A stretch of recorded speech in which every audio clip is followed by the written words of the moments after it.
ಮಕ್ಕಳ ನಿಜವಾದ ಮಾರ್ಗದರ್ಶಿ ನಕ್ಷತ್ರಗಳು ಅಂತಂದರೆ ಅದು ತಂದೆ ಹಾಗೂ ತಾಯಿ. ಮಕ್ಕಳು ನಡೆಯೋ ಪ್ರತಿ ದಾರಿ, ಪ್ರತಿ ಹೆಜ್ಜೆನಲ್ಲೂ ಅವರನ್ನು ಪೋಷಿಸಿ, ಬೆಂಬಲಿಸಿ, ಅವರ ಪ್ರಯಾಣಕ್ಕೆ ದಾರಿದೀಪ ಆಗಿ, ಅವರ ಮೊದಲು ಗುರುವಾಗಿ, ಅವರ ಕನಸುಗಳಿಗೆ ಸ್ಫೂರ್ತಿಯಾಗಿ, ನಿಮ್ಮ ಪ್ರೀತಿ ಹಾಗೂ ನಂಬಿಕೆ ಮುಂದೆ ಅವರನ್ನು ಎಷ್ಟೋ ಎತ್ತರ ಕರ್ಕೊಂಡು ಹೋಗ್ಬೋದು. ನೆನಪಿರಲಿ, ಪ್ರತಿಯೊಂದು ಮಗುನಲ್ಲೂ ಹೊಳೆಯೋಕ್ಕೆ ಅಂತ ಕಾಯ್ತಿರೋ ಒಂದು ಪ್ರಪಂಚನೇ ಇದೆ.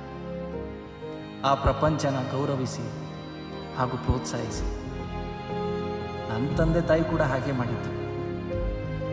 ಮಕ್ಕಳು ಬದುಕು ಪ್ರಕಾಶಮಾನವಾಗಿರಲಿ, ಪ್ರೀತಿಯಿಂದ ತುಂಬಿ ಅನಂತ ಅವಕಾಶಗಳಿಂದ ಅಸಾಧ್ಯವಾದದ್ದೂ ಕೂಡ ಸಾಧ್ಯವಾಗ್ತದೆ. ಕನಸು, ಪ್ರೀತಿ, ಆನಂದಗಳಿಂದ ತುಂಬಿದ ಭವಿಷ್ಯ ಮಕ್ಕಳದಾಗಿ.